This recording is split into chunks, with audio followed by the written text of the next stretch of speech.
Today is October 13th, 1995. The survivor is Herbert Karliner, Karliner. The interviewer is Jacqueline Leone, Leone. The city is Aventura in the Miami, Florida District, USA. The language is English. This will be roll number 1. It's October the 13th, 1995. The survivor is Herbert Karliner. I'm Jacqueline Leone, and we're in Aventura, Florida. The language will be English. Thank you for being with us today, and if you would please state your name and when and where you were born. My name is Herbert Karliner. I was born in Peiskrycia. It's a small city in East Germany, near the Polish border, and my date of birth is September 3rd, 1926. Can you tell me a little bit about what life was like for you in Germany before the war? Before the war, we come from a middle-class family, and we had a small Jewish community in our town, and there was no problem before that before Hitler came to power. But once Hitler came to power, we felt already starting anti-Semitism. I went to a school, regular elementary school, and beginning we didn't have no problem. But around 1937, 36, 37, I really felt it. In what ways did you feel it? In school, for example, when we were at, just give you a little example, we went to a movie, and they show you about Hitler, the youth, and the teacher told us that after the movie, everybody can go home. Well, we all went home, but next day when we came to school, he pulled out all the Jewish boys and said, "Who told you to go home?" I don't know if you know, in Germany, if you don't behave, you turn around and you got a beating with a bamboo stick on your behind. Right. And that's what happened to us. That's one thing. The other thing is I used to love to play soccer. After school, we always went to play soccer with the other boys, and instead to kick the ball, they used to kick us on the chin, on the feet, and so on. For a while, we were not allowed to go to the movies anymore. We were not allowed to walk on the sidewalks, because every time we walked on the sidewalks, the other kids kicked us around. Before the war, before the Hitler came to power, my parents were very highly regarded there from all the other people. We had a very nice business. But once they came there, the whole situation changed. Even the people who came to buy from us were not allowed to come anymore. They threatened them, and the business went all the way down. My father, a lot of my family left already Germany because they went to Palestine or they went to United States. My father never thought that something like this will happen, because he felt that most of his family and even himself was in the German army in the First World War, and how can the German would do something like this to us? But he was wrong. Do you remember much discussion in the family about this? I mean, was there a lot of conflict with your father's brothers? Oh, certainly, certainly. A lot of his brothers or cousins or whatever it is told him to leave, but he didn't believe in it. He said, "We'll get over that." But they left. They left, yeah. Mm-hmm. So this situation got worse and worse, and then came Crystal Night, November the 9th, 1938, excuse me. And we had two homes. One was the front home where the store was, and we slept in the back of the house.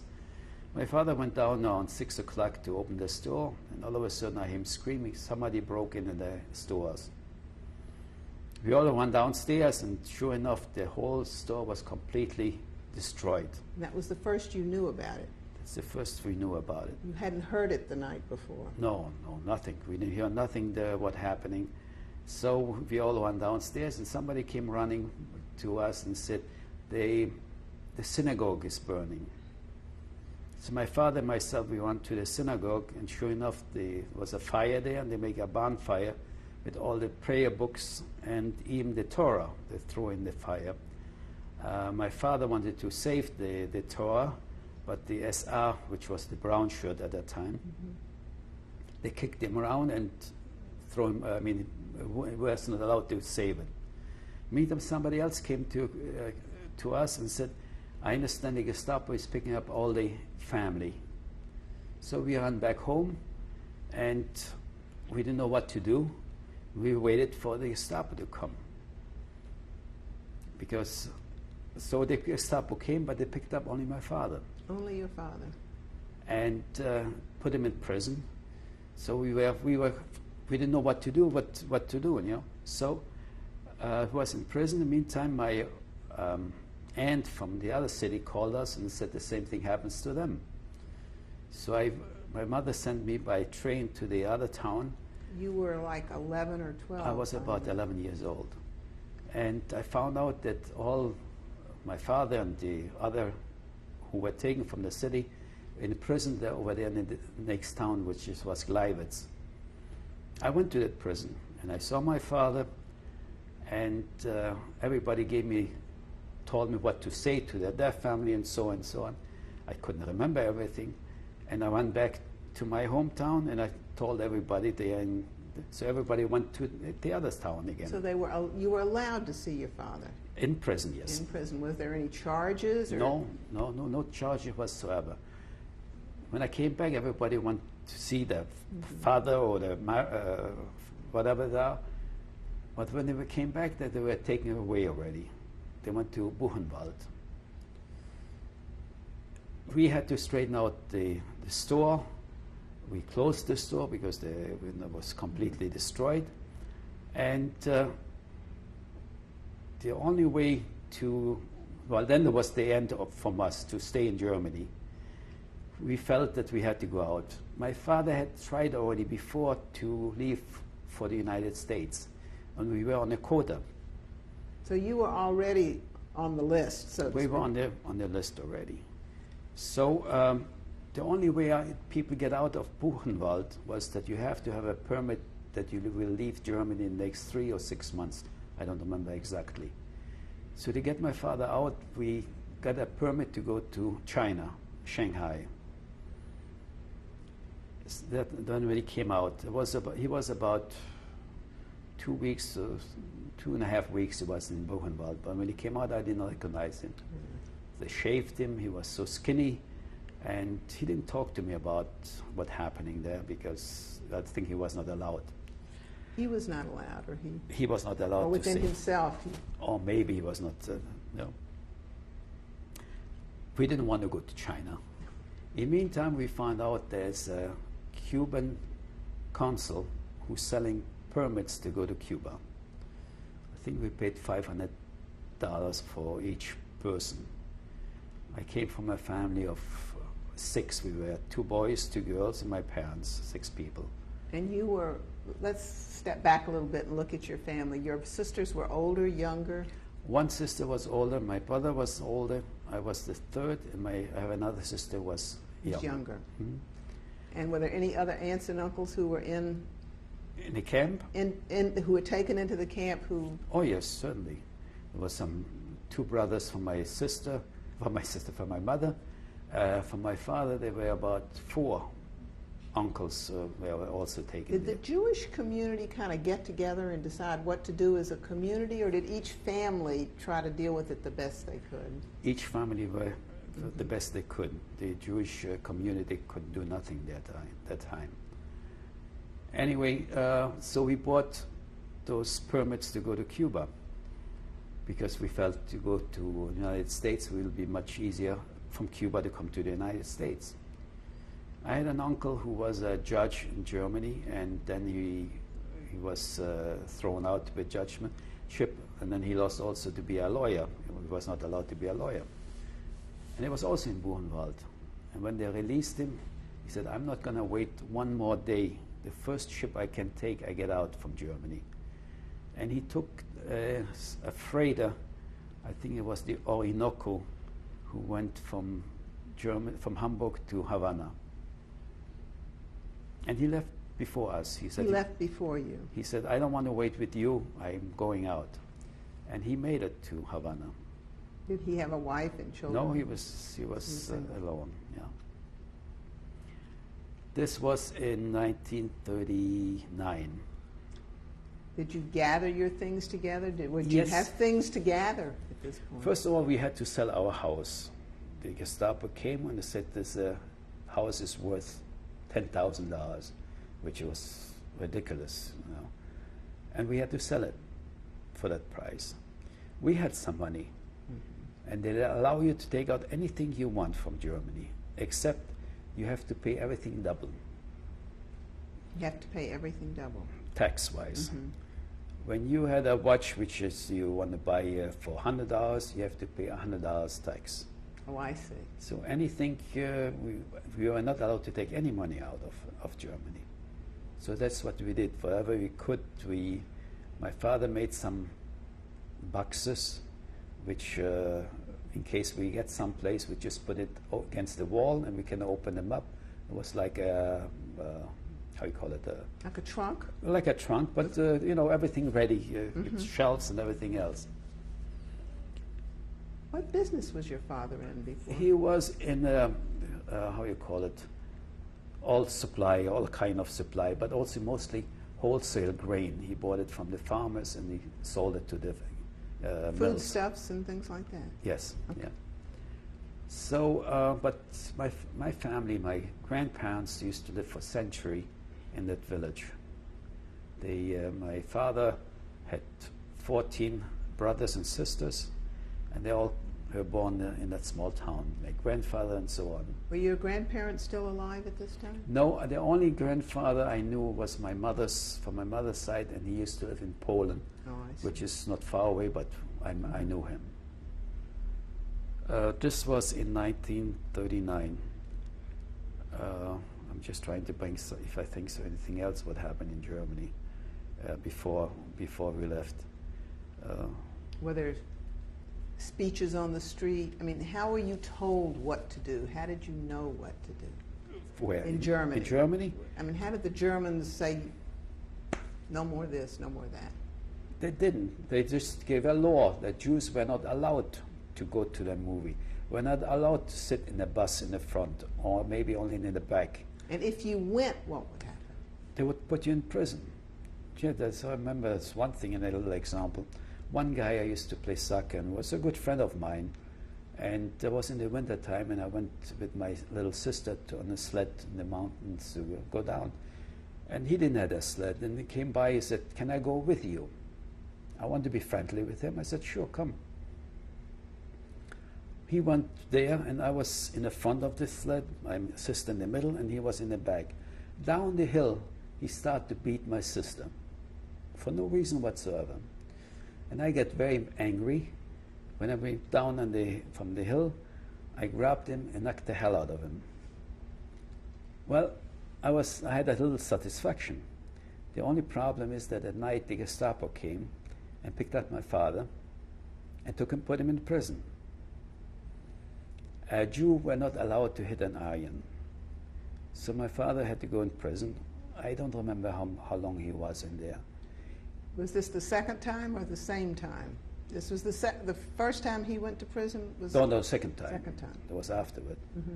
And the only thing which I didn't like, because after my father came out, I got a leaking from him too yet, Right. which I think was not, I still remember it, but You still remember that one? yes.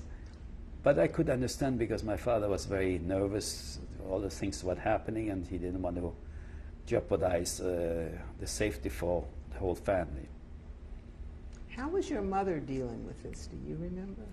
My mother was very much depressed because not only herself but also the brothers of hers were, one brother was a dentist, the other brother was a lawyer in Breslau, and they were also taken, and she wanted to keep the family together. Although my mother's two brothers decided also to go to Cuba. One of them went, I mentioned to you before, and the other one took also a permit to Cuba, and we were together.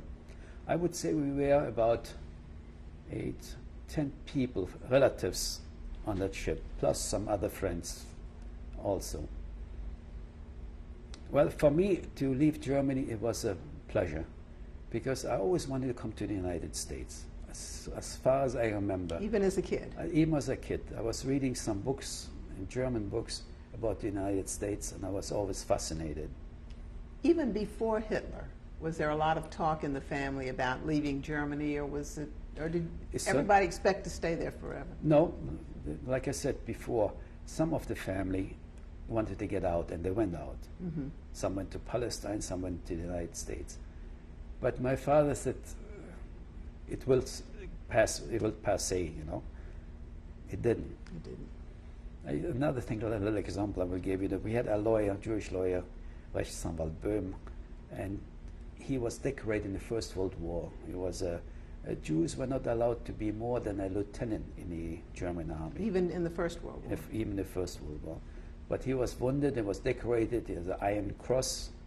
And when the Gestapo came, he said, "You cannot do that to me. I'm German, the Iron Cross." There was no excuse. They all went the same way. Anyway, we finally left Germany. We packed everything, and we took the train we were in Breslau to Berlin, Hamburg. No problems on the train? No, not at all.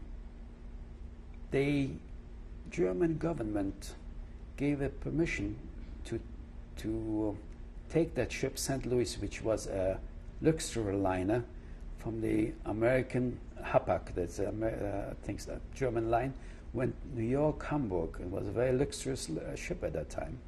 And they gave us that ship to go to Cuba with the refugees. Except which we never believed or thought of it, we had to pay a round-trip ticket. We never thought that things like this happened. Why? I don't know. You mean in order to buy a ticket, you had to buy Correct. a round-trip ticket? Round-trip ticket. Even though you were only going one way? So we did it. Do you remember any of what the German government was saying about this ship before you left? No, nothing at all. As far as you were concerned, you were just glad to get on it. Your parents Correct, were yes. just... And even the Germans didn't make much fuss about it at that time. We left Hamburg the 13th of May 1939, and I was so happy, and my parents were very sad because they grown up in there, and there was their home, and all the couple, you know, to start a new life, it's very difficult. But for us children, it was adventure, if you want to call it, or whatever it is. Were there a lot of children on board? Oh yes, yeah. We were about 937 passengers, more or less, on that. Mostly German things. There was a couple from Czechoslovakia too, or something like that. The accommodation were very good. The food was excellent. The service also very good from the ship crew and so on. We had a wonderful time. We had dancing, we had movies, we had services on the ship. You mean religious services? Religious services. And in the ballroom there was a picture of Adolf Hitler. And naturally, we didn't want to have services in front with his Panama face on it. So we asked the captain to remove it, and he did. People went to see the captain. We had very good relation with him too, and we were looking forward to arrive in Havana. What were the other passengers on the ship like? Same like you, kind of? They all had the same fairly comfortable circumstances. Yes, yeah. Everybody had paid their own way. That's right. I'm telling you that most people, Jewish people in Germany, were middle class, and I would say the same thing like we here in the United States. We worked hard. We had the same rights, so to speak, of at the beginning for voting or whatever it is. But that's naturally changed after, right? And we arrived in Havana I forgot the date, exactly the date, but it was about 5 o'clock in the morning, and I was already up. About 2 weeks, took about 2 weeks? Not 12 days, 12 days. something like this. I cannot tell you exactly. I was at 5 o'clock up on deck, and we saw Havana coming in there. We had all the suitcases ready to disembark, because they told us to get ready, everything ready. We arrived in the harbor of Havana, and the ship docked in the middle of the bay. And they said they had some, I don't know, they had some papers to straighten out. So we waited, and nothing happened. The Cuban police came up, and around the ship there were some Cuban police, and nothing happens. And then I have some relatives. My uncle was there already. He came by with a small boat, and talked to us from far away. That's my first Spanish word I learned. Oh, really? Mañana. Mañana. He said, tomorrow, mañana you come off. It was 1 day, 2 days, 3 days, 4 days. We stayed in Havana for 7 days. What was it like on the ship those 7 days? Very much confusion. We didn't know what's going on. And there was actually, we started to worry. There was a lawyer from Breslau, and Rechtsanwalt Loeb was his name. I remember his son, and they had a daughter too. And he was also in Buchenwald, and he was afraid that something will happen. I was playing on deck, and then I see all of a sudden a guy running off from the deck there, full of blood running off. He cut his vein, both sides, and jumped overboard. Well, everybody was screaming, and there was a sailor all the way up on the ship painting, and he saw the guy overboard. He jumped over and saved him. And saved them. He took him to Havana. Another small boat put him on the ship and took him in the hospital. His wife and children were not allowed to disembark. Yep. He was the only one there who stayed from us. There were a few other people who disembarked, but I think they were from some other countries, Czech or something like this. I don't know that anybody with a permit like we had disembarked at that time. Did anybody else try to jump off, or? Well, since that time, then they organized a committee to watch day and night. Everybody had some time to walk on deck, to make sure nobody else is jumping or something like this. And actually, the esprit, how would say, the camaraderie between people? No, not only that, but we all got depressed. We worry about what's going to happen. The captain, even himself, he changed his suit and put civilian suits and went trying to get to see the president of Cuba to ask him to let his people in. And he were not allowed to see it. In the meantime, I found out that the Joint Distribution Committee got in touch with the Cuban government, and they came to see us on board and said, don't worry, we will take care of it, and so on. They negotiated with the Cuban government and also with Batista. But I didn't know what happened. Did they let the passengers know? You were a child. Mm-hmm. I mean, so you might, but did your parents know what was going on, or were most people just kind of in the dark about what was happening? Most of we were in the dark. Once in a while we heard from the people who came on the small boat, told us what's going on in the newspaper and so on. But basically what the joint did over, we didn't know. So they're negotiating with them. I just can't tell you what I found out after when I came here. At the time, it was just commotion. Commotion and worry, what's going to happen? Because we heard that the government wouldn't let us in, and they wanted a certain amount of money to have us to come in there, which we didn't have no money at all. So after 7 days, the captain got orders from the government to move out from the Cuban harbor because he had to pay too much money. He needs a certain amount of money, you had to pay for it, and the Hapak didn't want to pay no more. So he said, don't worry, we will cruise around the Caribbean and we find a place for you. Well, the rumor started to go around that they might let us in the island of Pines, and we sent out telegrams all over the world to Panama, Argentina, the Dominican Republic, to the United States. We sent a telegram to Mr. Roosevelt, and we didn't get no answer. We sent a telegram to Mrs. Roosevelt to let only the children in. Again, we didn't get no answer. There either. So we were very disappointed. Naturally, the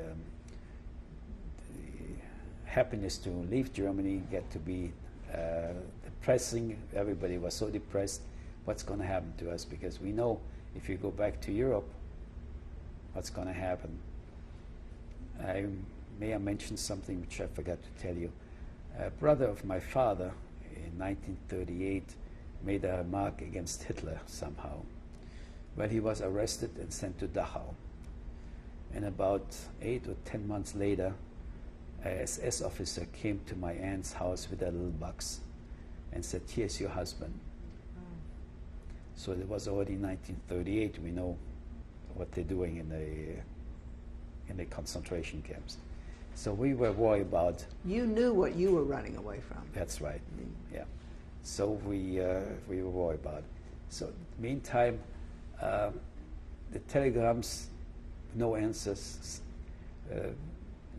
Our hopes start to go way down. You know. So the captain said, I will cruise around the Strait of Florida. Maybe somebody will hear us and will let us out. So we the boat went close to Florida Strait, and I found out afterward the captain wanted us to come down here to Miami. Let's stop at that point,